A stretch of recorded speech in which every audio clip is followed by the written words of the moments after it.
What I see is people in the worst day of their life.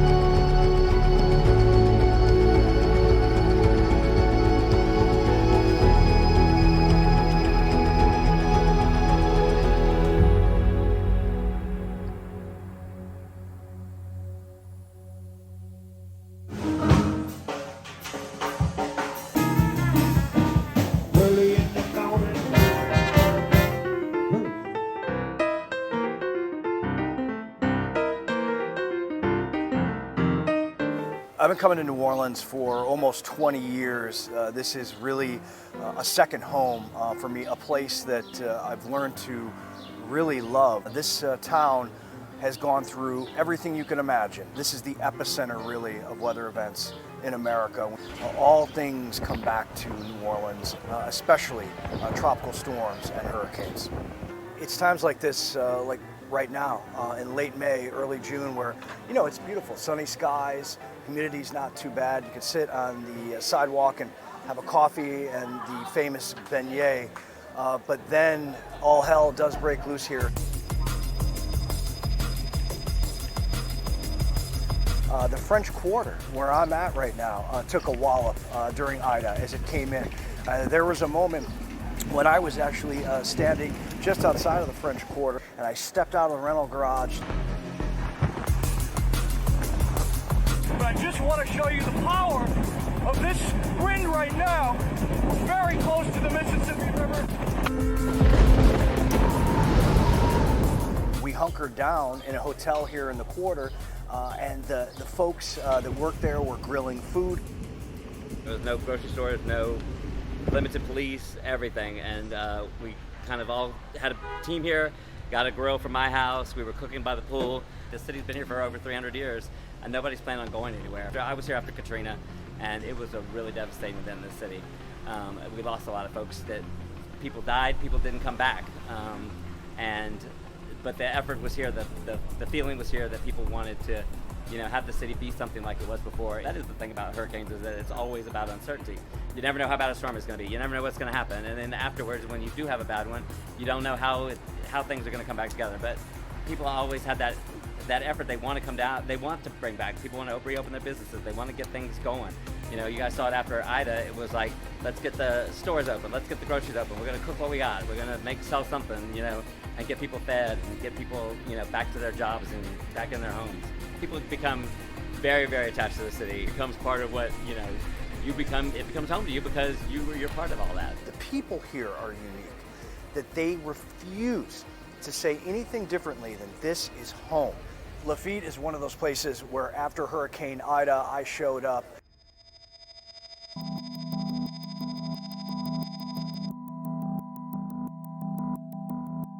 A 200-year-old town, about 1,000 people, named after John Lafitte, the pirate. And this is in the swamps, about 20 or so miles from downtown New Orleans.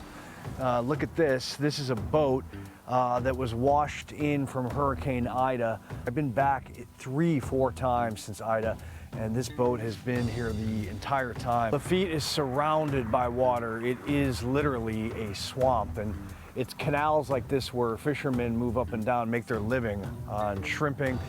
But the issue is this floods. Even with the slightest rain, these roads flood over. And when Ida came in, it was a rush, a storm surge of water that just crushed so much of Lafitte. And many of the homes that are on stilts, people were stuck in those, unable to get out. And you could see how boats, vessels this large, were pushed onto shore from the energy of the surge of Hurricane Ida, 150-mile-an-hour winds. And you imagine all these waters coming in from the bayous and pushing these huge vessels. It's amazing, and it's like an ornament now for the area on the side of the road. Gotta be careful for alligators in this area. There's one right there.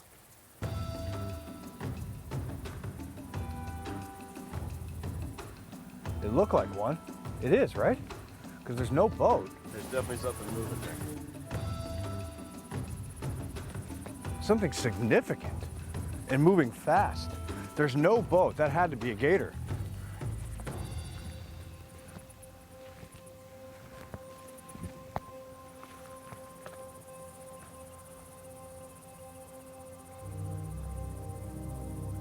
Oh, I saw it come across very fast. Maybe it lives underneath that pile of debris. When you're surrounded by water like this, there are species that live in here like alligators and wild boar that run these areas. You just don't know where they're at. And you start walking through these waters because you're trying to escape, the storm easily, no problem. An animal could come. And this was like a month or so after Hurricane Ida hit, late September, early October. This bridge, I came up on this and there were coffins, literally coffins, that were strewn across here, huge ones. Behind me, a casket vertical in the mud, taken from its gravesite because of Ida. A stunning scene here in Lafitte. You hear nature right now because it's raining here in the swamp. This was all loaded with water. This is where a lot of the coffins were ripped up because of all of the surging water. This is a cemetery here, right in Lafitte, right by the waterway. And you see, this rain coming down, this is gonna cause flash flooding in this area. And God, can you imagine what this felt like during Ida? The water surge just moved inland here, and it's just right there, the waterway, into this cemetery, pushed up these coffins from the ground. Clearly, this is a coffin that they don't know where it belongs. And this could be the coffin that was standing vertical that I shot back in October.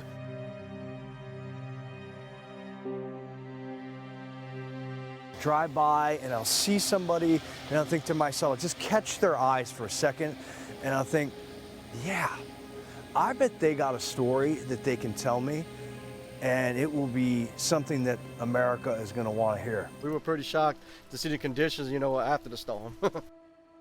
It was a struggle at first to get the resources needed to get some of the work done, because Get materials. right before the storm hit, we actually were in the hospital for COVID. On bottled air and everything, while trying to recover what we had left over from the storm, I guess. For people that don't understand this part of the country, why do you live here? This is our home, it's hard to leave this place. This is where we were brought up. This is our culture, and this is what we love to do. And of course, we don't like to fight hurricanes, but sometimes it's a price you got to pay, to live in where you want to be. Yeah, I love being down here. In my opinion, God's country, right? Our people, our fishing, hunting, our hobbies. That's our way of life. That's how we were brought up. Life. And if you move me over to somewhere else to say to live in the city, I'd be lost. no matter what you're faced with in life, you got to deal with it. Everybody's got their struggles with it, right? I think the biggest thing is from a country perspective, it's people pulling together, right, and showing support for the affected folks. Right. We get hurricanes, right? People, they get hit with tornadoes. You got earthquakes. You got different natural disasters that affect different folks in different areas. But yeah, people coming together to help one another, I think. True Americans. Yes, sir. Yes, sir. And the other thing, between getting sick with COVID, coming out the hospital, to, getting prepared for a storm, we also had to deal with the passing of our mother-in-law at the same time. Yeah, she was actually. She came into the hospital a week after I did, and she passed away. day after the storm. You look at these guys, twin brothers, 43 years old, both had COVID, and during the hurricane were on oxygen, and how horrible. Their mother died the day after the storm hit. She was evacuated. How resilient can you be? Seriously, good dudes.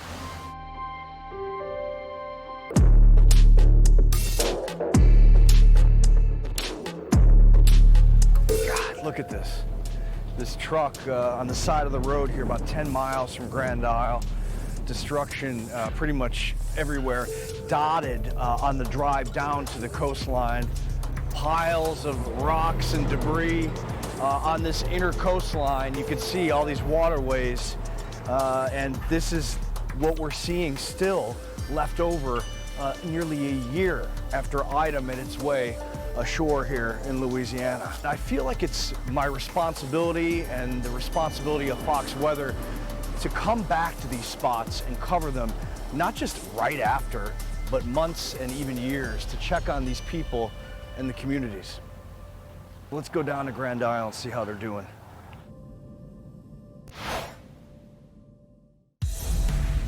Inside the state-of-the-art studio. We're streaming 24/7 to show you what's happening in real time. When storms hit, more people watch Fox Weather. Because when you need reliable information, You look to the best. And nobody has you covered like Fox Weather. because where else could you learn moves like this? Keep telling yourself that. Precise, personal, powerful. From across the country. To just around the corner. Fox Weather. Stream live now on your favorite device.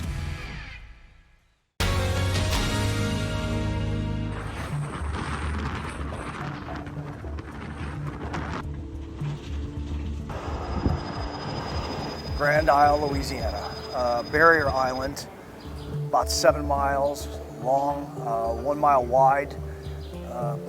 A place that's just taken a whooping. Over 75% of the structures on that barrier island, all the homes, the businesses, snapped in half like toys, like nothing. You know, it was uninhabitable after Hurricane Ida. It took me 2 days after Hurricane Ida to figure out a pathway to get down to there. It's about a 2.5-hour drive. It's been days since anyone could get down here to Grand Isle, Louisiana, on the coastline where Hurricane Ida came in, whipping those strong Category 4 winds, and it is 360 degrees, unfortunately, of destruction, as you can see. Sadly, even with the hard work of many, much of the island is still in shambles. What kind of toll is this taking on you personally? Well, it's tough. It's a lot of work. You know, I don't want to tell nobody no. You know, I just got to keep strong. I got a council meeting in a little while. You know, as long as there's one grain of sand to plant the American flag, we ain't going nowhere. I'm sorry. Grand Isle. Last time I talked to the mayor here, he was really emotional. That was 6 months after Ida. We'll see. Hey, Mayor. Hey, Rob, good to see you. Good to Yes, see yes, you. yes, Good sir. to see you. Thanks for having us. I appreciate it. Yes, I appreciate you Yeah. coming because we need attention to show the rest of the world that it's worth saving this island. You'll see the trenches in between the summer homes and the levees. Yeah, we're working with FEMA to come in and restore all this. So by getting a contract through the state and through the parish, we just got okayed to come in and dig out ditches and then sift the sand up and put it back in a hole to give us protection. So you can see in different areas here with the sand we put in to build up the levee back. And then also you can see the rocks that we're getting ready to show you in a few minutes, how rocks work and where rocks are not there. So, you know, meeting with the president a month after the storm and told him we needed to continue. We needed about $50 million to come in and put some rocks in the side. I got a call this morning with the Corps, and the Corps is coming in to spend about $122 million, but they want to restore some of the gaps that we have that's got some sandbags. I'm a little concerned about just a Category 2 coming in and just telling me that, you know, that comes on this island with no protection like it is, it'll cut the island in half. You came here a week ago throwing a cast net. You can catch all the shrimp you want with a cast net. You can't do that in Destin. You can't do that in Texas or Mississippi. So people want that seafood. They want to come in. Remind you, this went with 12 foot of water came in over this, pushed the whole beach across the whole island. I mean, you don't need to be a scientist or an engineer, it's just common sense. We're the first defense of a hurricane to protect New Orleans. 9 months later, look what's happening. It's healing. We just got to continue putting the rocks in this area. You can see these people spending their money. They love this place. And this is the kind of things that we need. You see where I put the rocks here? You got another 4,500 feet that's got to be done. And they can't get it right. But by putting it this way, you'll see how much it built up. 9 months, it built back up. And like I said, this beautiful camp's being built. There are people coming in, they're spending their money. This is the kind they want to enjoy the beach. You know, it's just common sense. You're asking me why we're resilient, why we live here? We like Hawaii, we like Puerto Rico. We belong to America.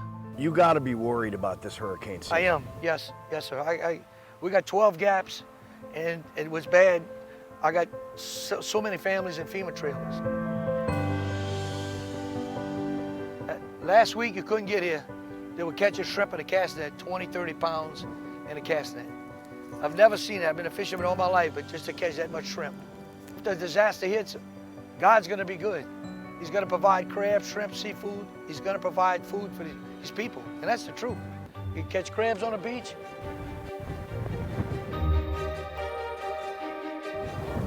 Now you wanna know why we live here? That's what I was trying to tell you. Born and raised here, you know, on both sides of my families, on my mother's side and my father's side were fishermen. And it was paradise. There's no crime, there's always a wind blowing. I'm gonna put a festival out of this world because we broke. The tax bases are not here. And we're hoping people come in this weekend. We want them to come in and just come enjoy the beach. The few restaurants we got open, the few businesses that open, we're ready. We worked hard for 9 months. I own a little snowball stand. I create 16-year-olds, 6 little girls and my manager. I paid them their first check this week. And they're all excited they got a paycheck coming. And we're hoping the people come in. I lost everything in there. I had a little bit of insurance. And I went to the bank, I made a loan, and I'm gonna open my business. See my mom and dad do it on both sides. That's what we do in America. I don't want nothing from the government. I pay my taxes, I do the right thing. But to put 60 little girls to work, it made me proud. I'm sorry. Now all of that area trying to rebuild, but they need funds. The mayor begging, pleading with the federal government and local governments for more money to build rock barriers on the outset of those beaches to try and stop that tidal surge coming in. That's what he says they need. And he says if they don't get that, the island could get cut into thirds like a piece of cake the next major hurricane that comes in. Tracking hurricane season. I need you to listen up. This one is something we have to watch. When every moment matters. Visibility is very low. I just want to show you the power of this wind right now. We've got you covered. This is something we are keeping an eye on. Some of these storms are really going to be fairly intense. With powerful reporting. All of this energy making it to the East Coast. This is where the center of that storm is now. And precision analysis. That's the biggest controlling factor in how many hurricanes. Hurricane season. Stay with Fox Weather for every moment.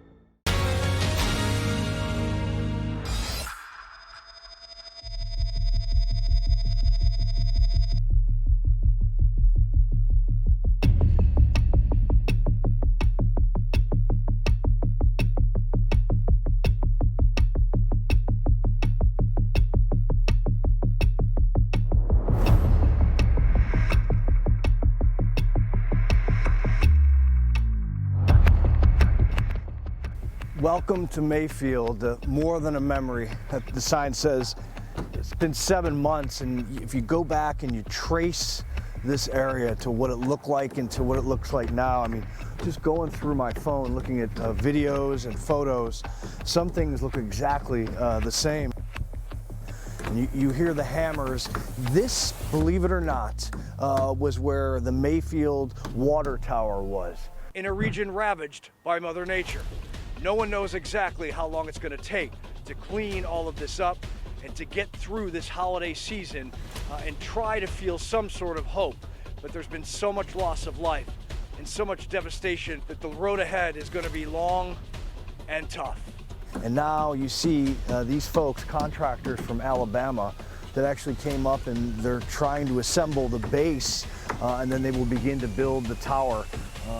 I guess, in a sense, a metaphor for everything here. This is what you see all over Mayfield right now is homes in rubble. Look at this. A VHS tape laying on the ground, pots and pans. Literally, this was their cupboard, and you come around here and you look, this was clearly their kitchen right here. Shelves, you go in here, Christmas candles, still laying on this house. This is someone's life, someone's existence right here. It is, perhaps it wasn't even worth picking up. Now 7 months later, this is part of the neighborhood where houses stood, nature, taking it over. These tall weed grasses, beautiful, but clearly not supposed to be here. This is where people raise their families. That house, still in shambles behind me, looks quite old, and you wonder if the neighbors will try to restore it.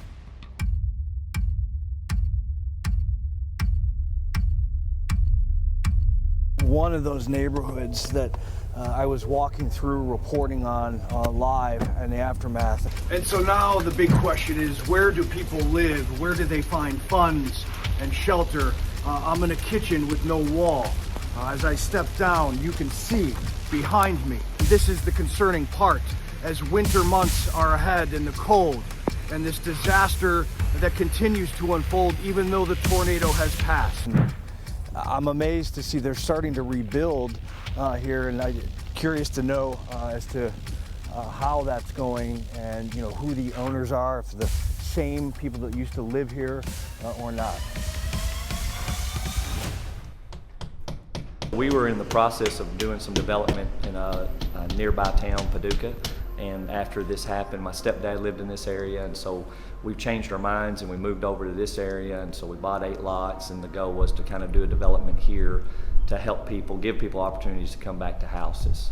We've bought 8 lots in this area, out right beside the court square, and we're trying to build 8 3-bedroom, 2-bath houses just to provide housing for some people and give them opportunities to buy some houses and move back to the area.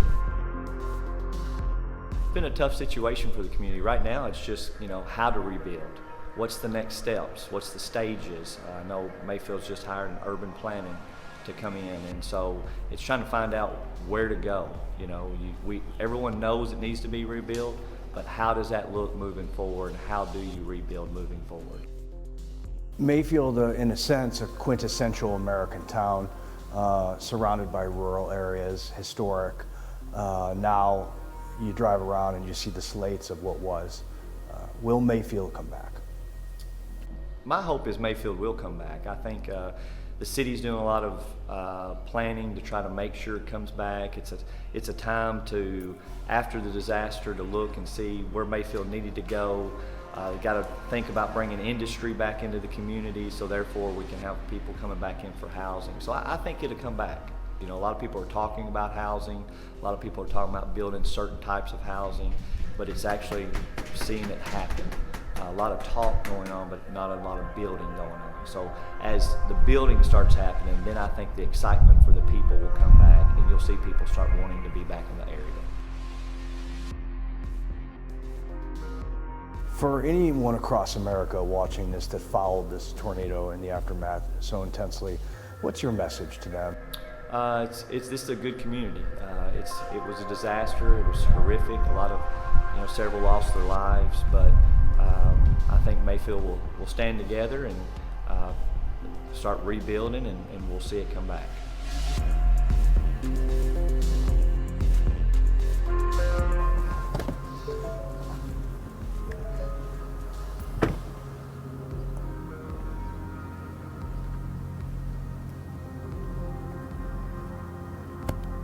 Total rubble. Clearly this particular aspect right now, this is the epicenter of Mayfield. The street blocked off still, the buildings abandoned, and slates of what historic area used to be. This in December was an absolute disaster here. We're going to have debris with us for a long time. We know that from people who in Tuscaloosa and Joplin too, they still have a little bit of debris left. So that's not going to go entirely away by the year mark. But what we're doing today is this moving forward with our downtown development. If you drive around town, you see a lot of homes being rebuilt by nonprofit organizations that are here replacing homes for people who lost theirs. The downtown business district is a blank slate. The city hired an urban planner because our staff is not large enough to have one. So we've had urban planner services now. We lost all our city buildings, so we've hired an architect for the city buildings to help us through that project. And so that to us is a real milestone in, okay, now we're ready to go with downtown. What's it been like for you? We are all like a big family, and even extending on out in the county, which was affected as well. And so to watch people that you know, I taught in the school system for a long time before I became mayor, and to watch people that you know struggling, but to see people that you know helping them to come back, it is very, it's always with you, the struggle people have, but it's also with us that it's going to get better, because there's so many people working toward that, and the help we've received from outside is amazing. And it's so encouraging to talk to people who get excited about what Mayfield's going to be. Locally, we may fight like cats and dogs on Facebook, which we do. We disagree on who doesn't on politics these days. But the true America, to me, look around our town. To me, that is true America. It is not put your politics aside and work to rebuild. Work human next to human, American, Kentuckian, Mayfieldian, Graves Countyan, working together to make this area, all of West Kentucky, even better than it was before.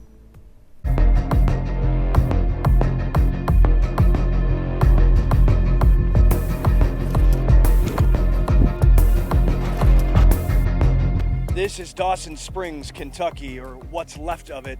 You can see the debris field here. Aluminum from roofs. You have wood boards with nails from homes all over. People's belongings, pillows, clothes, picture albums, someone's fence here. This is the same exact spot that you just saw me walking through just 2 days after the tornado hit. My goodness, look at it now. Mostly cleared out, certainly not piles of people's belongings. The trees behind, many of them torn down as well. And you take a look at this neighborhood. There are slabs where there used to be homes. Now there is a rebuilding process here in Dawson Springs, not too far away from Mayfield, Kentucky. In Dawson Springs, Kentucky, a town of about 2,600 people, about 75% of it is leveled. There are people mourning here today like you cannot imagine. One of them is Billy West. I actually lost my mother, Marcia Hall, my aunt Carol Grisham, in the storms on Friday night here in Dawson Springs, Kentucky. Words can't express how I feel right now. The town is totally devastated. Hey, Billy. Hey. Billy, it's Robert Ray, Fox Weather. How are you? Good. We just kind of, like I said, you can probably see the change around through there now that things are getting cleaned up. Well, the neighborhood is very clean, but just a shell of itself, unfortunately. Yeah. Yeah, and then they've been working on a monument they're going to put right over probably right there where Gary and Barbara were on the corner there across from my mom. Yeah. Right over there. It'll be a great tribute to your mom and your aunts and the others. Yeah. Billy, I'm sitting on the front stoops of your mother's house right now, and I'm just thinking back to that day that I interviewed you and we were walking on Fox Weather Live, and what a difference it looks like today. But ultimately, I mean, how are you and your family doing emotionally after all this still? It's just been, like I say, a day-by-day thing, and, we think about it every day, and there's times that, I'm coming to work, and I'm trying to get the call button, to call Mom, because that's usually when I talk to her, on the way to work. My son, he's had his moments, and, wife, because, that was their morning routine, was stopping up by there, and it's been a change for him. They're still finding pictures in other counties, some up in Indiana they found. Amazing.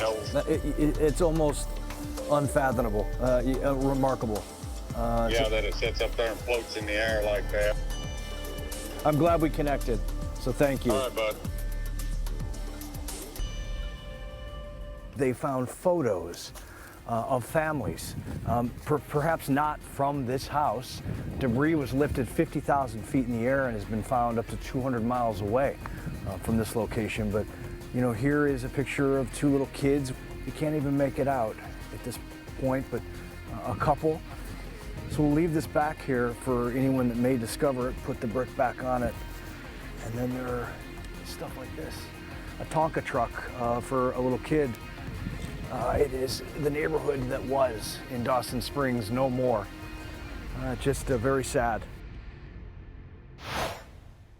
Hello, Fox Weather users. I'm Janice Dean. The Fox Weather app is changing the game with custom features you've got to take advantage of. I'm here to guide you through these features so you can get the most out of your Fox Weather experience. Let me tell you about my favorite feature on the Fox Weather app, Futureview. Fox Futureview is a feature you can't find anywhere else. With a few simple steps, Futureview allows you to track the weather in advance of any big events you have planned for the year. Going on vacation? Booking your honeymoon?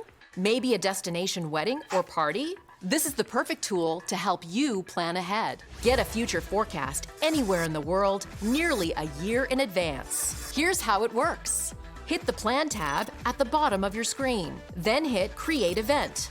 Give it a name. Let's say Spring Break Trip. Then add a location, maybe to Miami. Pick a start and end date. Add a category, and turn on notifications so we can alert you as your event gets closer. Then click Create. That's it. Give it a try now. This is just one of many great features the Fox Weather app provides to you. This app is full of all kinds of great customizable tools. So dive in and make the Fox Weather app your very own. Fox Weather, precise, personal, powerful.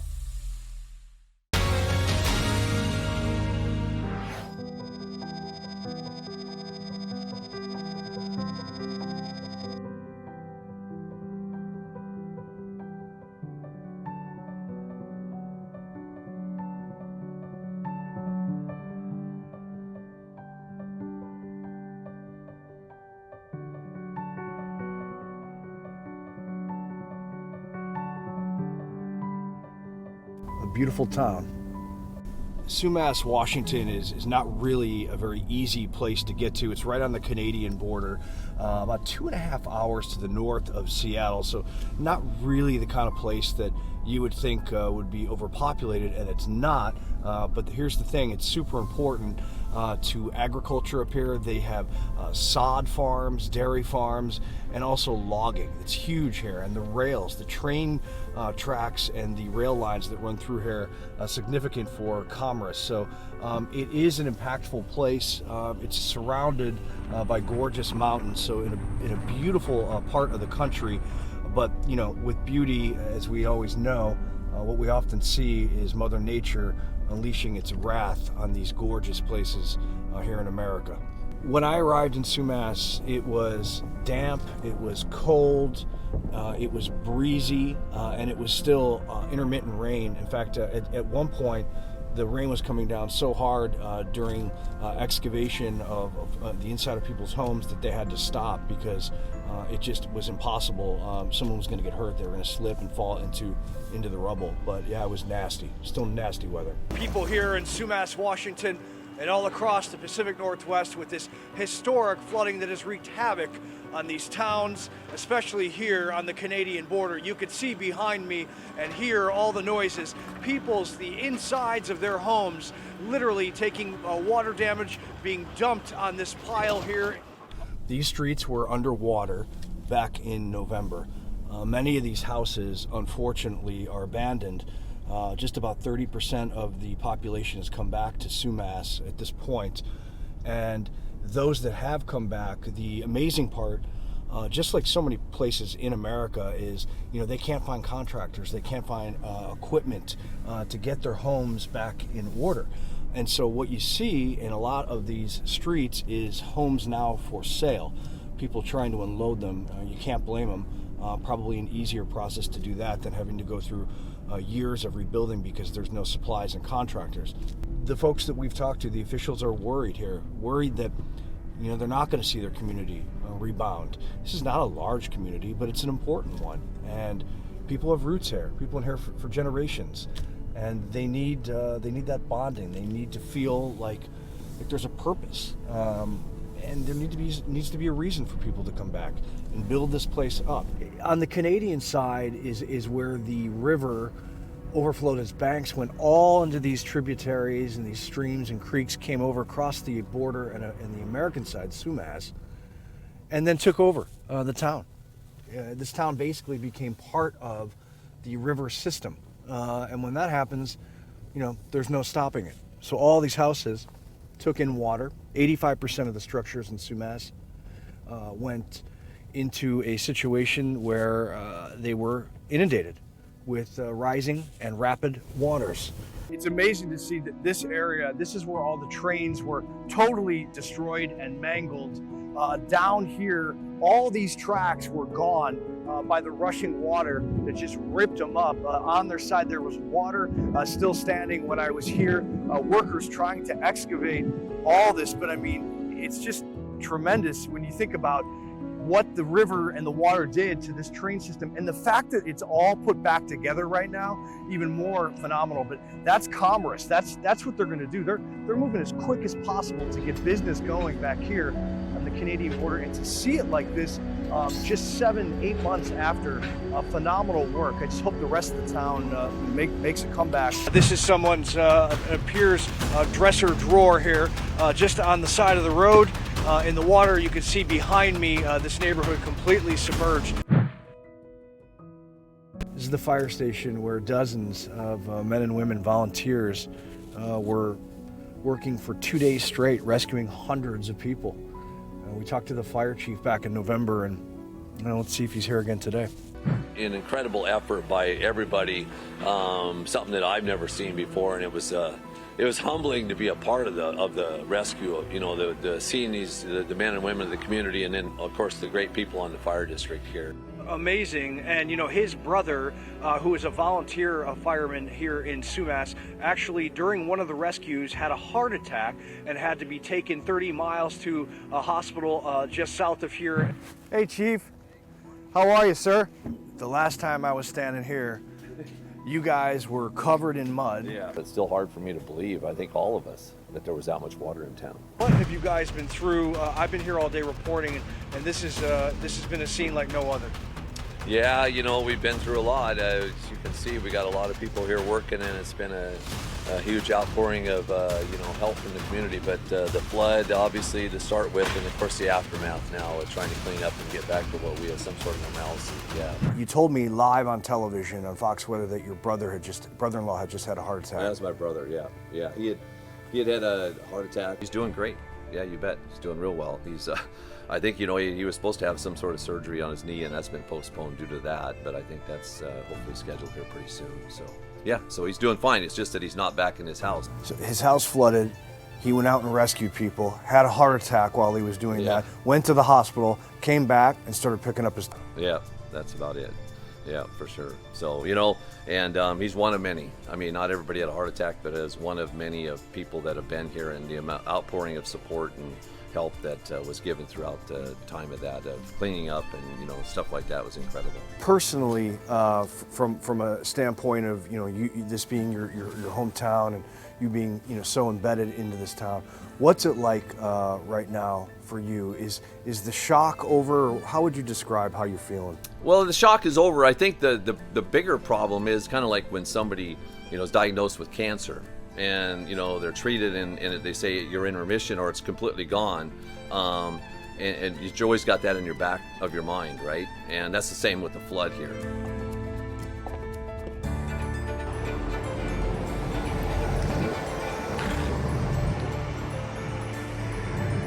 Rick, this was all underwater. This was all this deep underwater.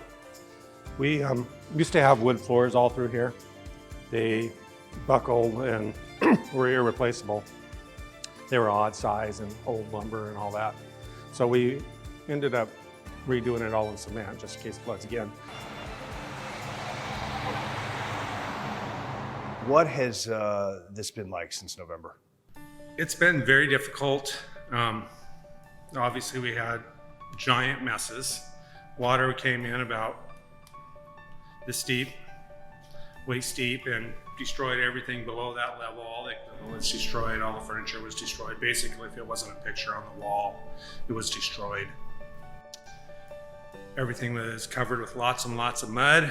You know, we came down the first day after the flood when the water went down, drove in with the four-wheel drive through the water, opened the doors, and everything had floated to the front of the restaurant from the back because it had forced open the doors and had a little river going through here. And when we walked through here, it's like, oh my God, what do I do with this? What do you guys need right now? What everybody in town needs is money. And then, you know, I hate to be so crass about it, but that's what they need. They don't have a bed, they don't have carpets, they don't have chairs. Their houses are destroyed. The walls have to be ripped out. But when every single house is destroyed, there's not enough. How are you doing personally, I mean, emotionally during a process like this? Just the shock of dealing with is so much.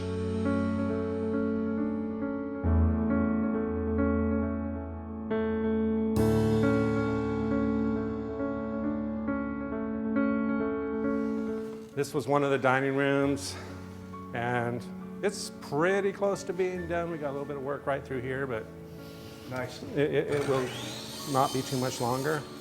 The main dining room was in here.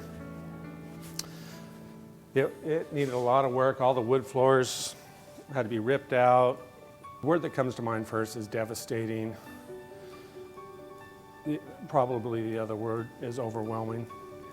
You're standing in there with your hose, spraying the mud, and an hour later you've got 2 feet cleared. You don't feel like you're ever going to win. People need a reason to come to be in a town, and restaurants are a part of any community. They're a huge part of any community, and when you're only one of 2 or 3, it magnifies. It's a focus point for the town. Yeah, And it gives hope. When they see your restaurant, absolutely. your hotel come back, that gives people the power to say, well, you know what, we're going to keep fighting. That's my life. I could quit and be bankrupt, but that's not a great option. Or figure out to the best of my can how to live and go on. Yeah. And that's what I chose to do.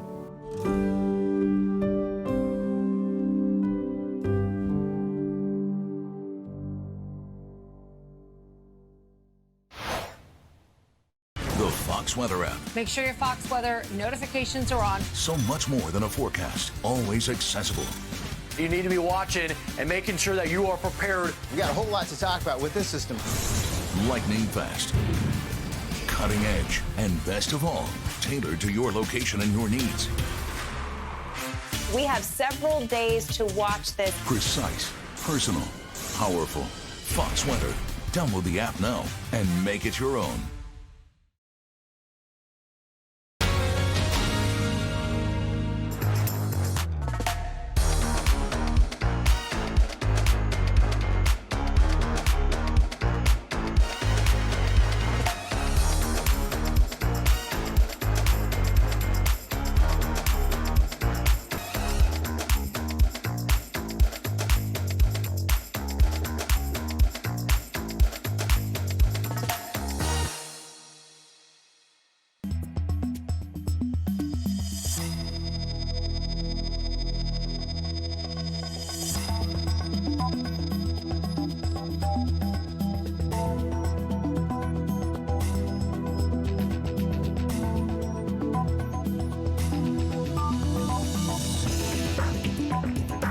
We are in Sequoia National Park.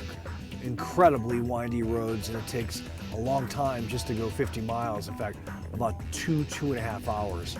I was here in July reporting on the drought, and also wildfires have affected it. In this sacred forest, where the tallest and oldest trees in the world exist, park officials are concerned. Unprecedented fire effects. Monarch sequoias being completely incinerated. I cried, many of us cried. the second time in a year, fire and ash is spreading across Sequoia National Park, where ancient trees stand, some estimated to be nearly 3,000 years old.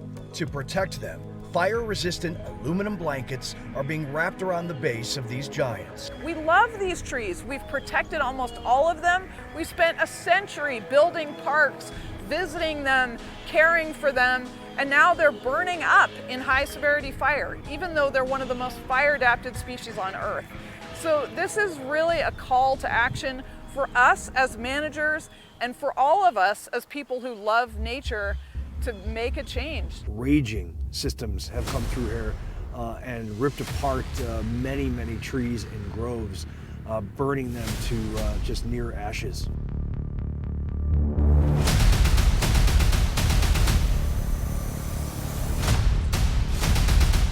Dr. Christy Brigham has been here for years in the park. She's a very smart resource, knows a lot about the ecosystems here and the history, and she's going to shed light as to how the National Forest and the parks are trying to figure out a way to combat not only this incredible drought, but certain wildfires once again.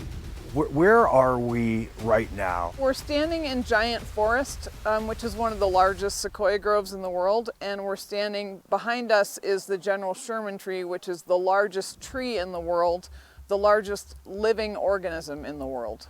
It has been a rough few years for giant sequoias. We had an extended drought 2012 through 2016, which was especially severe here in the Southern Sierra, killed millions of trees. Did not kill many giant sequoias. They're very tough trees, they need a lot of water, but they did very well during the drought. But after the drought, because of all those dead trees and fire suppression, we started to have devastating wildfires. And that is the main impact right now. We estimate we've lost 19% of the world's population of large sequoias just in the last 2 years of fires. There will be more fire, and with drought and dead trees, we really need to prepare. Talk to me about some of the preparations the National Park Service is doing, and you guys specifically on the ground to combat potential future wildfires. We've really reached a tipping point with the management of these forests that people really love and have come to rely on as a place to bring their families and future generations. We can no longer rely on passive management. These are some of the most fire-adapted species on Earth. So the fact that we're having wildfires that have killed 19% of the population is a wake-up call. These places that we love and have chosen to protect will not be here if we do not take more active stewardship actions. So I'm headed to talk to Jim Crawl with CAL FIRE, and you know, he's been on the front lines of these systems, these wildfires that have come through Sequoia National Park, and he's going to shed insight as to exactly how they're combating the drought and the upcoming fire season once again. It's like, you know, the first time you see the ocean. You know, it really is. It just kind of puts everything into perspective, you know. And it just takes your senses away. It does. You realize how you're just a very small part of this ecosystem that we live in. Yes. And certainly these trees are the toughest, as they are ancient and older than any of us will ever live. Yep. This tree was completely burned out. It's hollowed, but it is alive, correct? It is alive right now. It's alive right now. Got a couple living branches on it, and the circumference is huge. Yeah, this is, you know, this is a moderate-sized tree up here. Moderate. Let's go inside. Take a look at this. This is hollowed out. And this tree easily over 1,000 years old. It's ancient, and now it's hollowed out, but yet alive. The fire began up top, right? Right. So, you know, I mean, the living part of the tree is not in here where we're standing. It's that very thin layer of cambium that is just under the bark. It's time to act right now. We need to do something, and, you know, unfortunately, when events like this happen, I think it's, you know, I think as land managers, it's our responsibility to go back in there and try to reforest and reclaim those areas that burn, to get that habitat component back and get all the other benefits that come with managing a forest. This is a Ponderosa Pine, 1-year-old seedling. We've planted 212,000 trees here at Mountain Home over the course of 2.5 weeks, and we just concluded that project yesterday. Everywhere we're planting on the forest, we have numerous spots that look just like this. Some of them we haven't done any logging yet. So, we've still got all the standing trees that you see in the background, and we're planting through that. It's just incredible to think that these seedlings that they've planted here at some point will grow to be giants just like these. But my goodness, the time it will take and the energy through nature and all the years of survival that this forest will have to go through in these harsh conditions in the Sierra Nevadas. Just a tremendous scene here, humbling as a human being to see it. I've been the manager here since 2008, and this is somewhat akin to losing a child. I've loved this place and nurtured it, and I never really figured that my swan song as the manager here was going to be a reforestation. This is an emotional time for him. Jim feels that he needs to be a part of this land to help preserve it because he lives here. This is where his livelihood is. If we all don't take care of places like this, they will go away.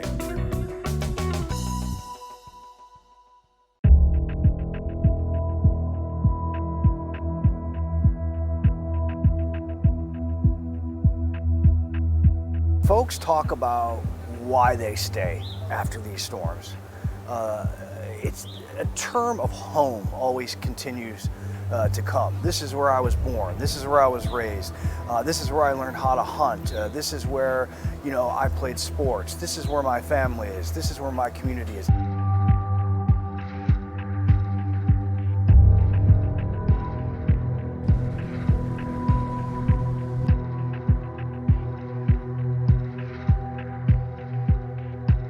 But if you get to the root of it and you talk to some of the people, they are incredible at this. These people are tough by nature.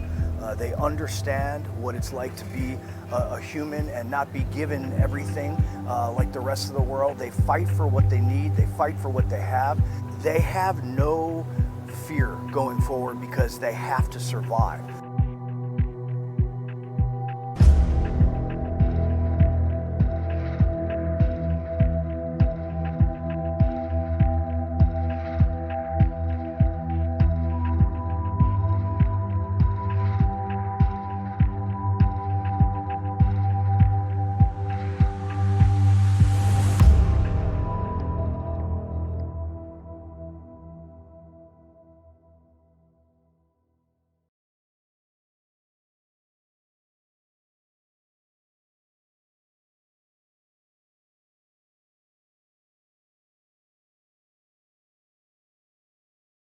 I'm Amy Freeze. Welcome to Fox Weather's YouTube page. We have more great videos on the way, so make sure to subscribe to stay updated on all things weather.